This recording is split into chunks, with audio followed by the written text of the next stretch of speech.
For years, women vanished from Vancouver's downtown east side in a way that felt less like sudden tragedy and more like a slow erasure, as if the city itself was quietly deciding who mattered and who did not. Faces disappeared from street corners, shelters, and phone books. Mothers waited by phones that never rang. Sisters taped missing posters to poles already layered with other forgotten names.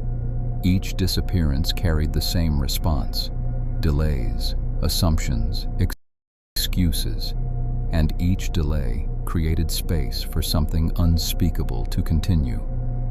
In that space lived Robert William Pickton, a man so unremarkable that he blended perfectly into the background of neglect, operating not from the shadows but from a muddy pig farm in Port Coquitlam, a place that would later be understood not as land, but as a machine designed to make people vanish. Pickton did not need charm or intelligence to succeed.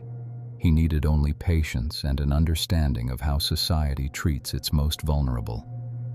His victims were women living on the margins, many struggling with addiction, homelessness, or sex work.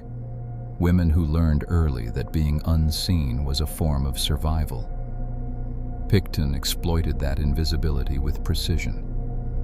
He offered rides, money, drugs, or a place to rest. He spoke softly. He appeared harmless.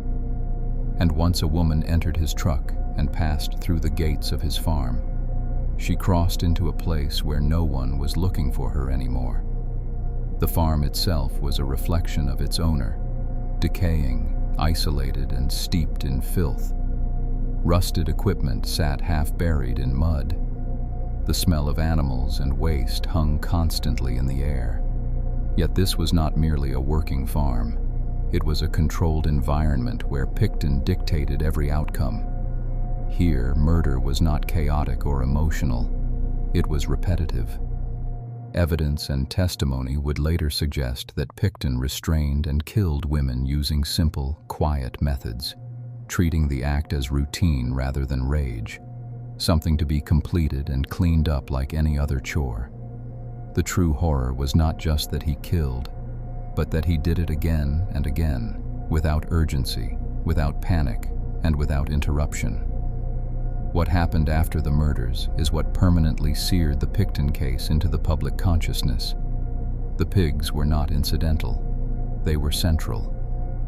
On that farm, animals capable of consuming nearly everything became tools of destruction, used to eliminate what remained of the women Pickton killed.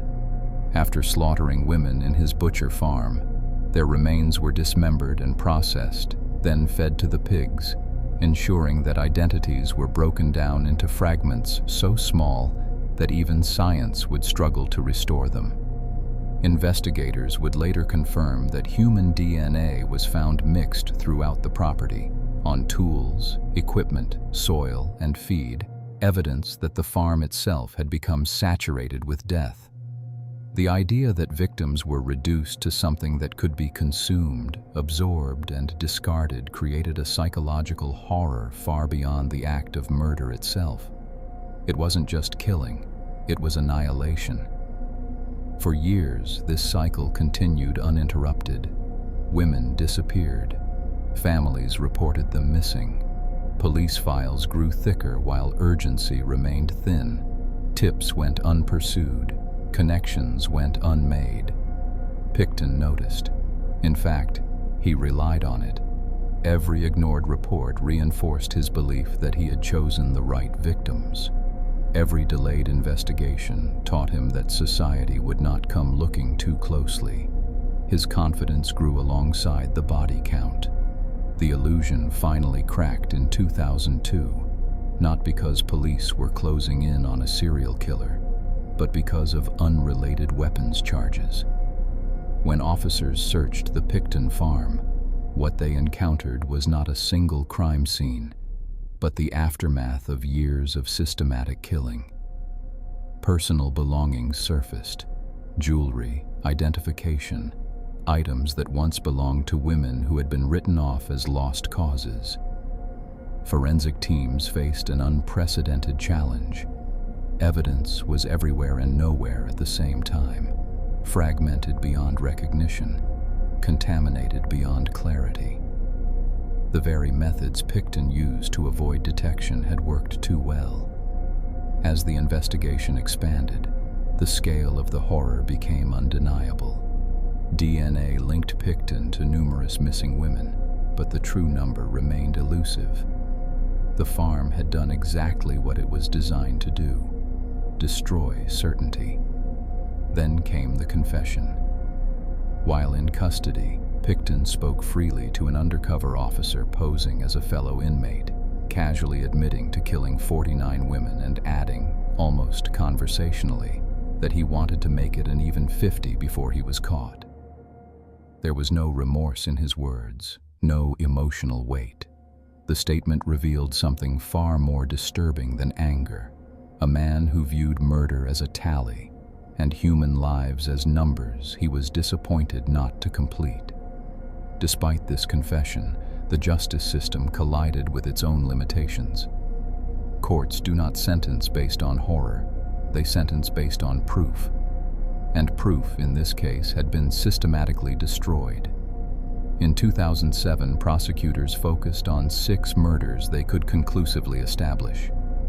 Pickton was convicted on all 6 counts of second-degree murder and sentenced to life in prison without the possibility of parole for 25 years.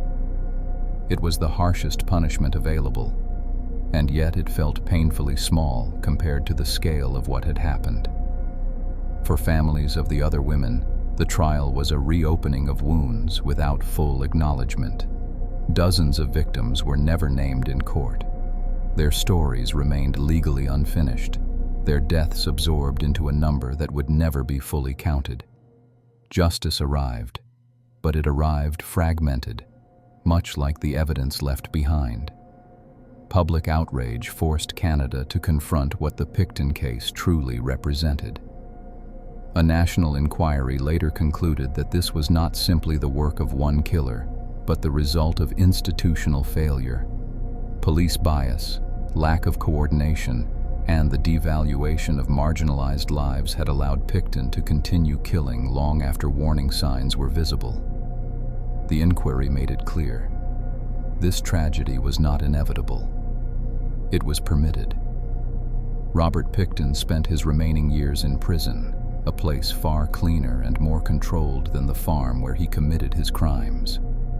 In 2024, he died after being assaulted by another inmate. His death brought no closure, only a grim sense of finality. He would never fully answer for what he had done. He would never name every victim. He would never explain how many times he killed before anyone stopped him.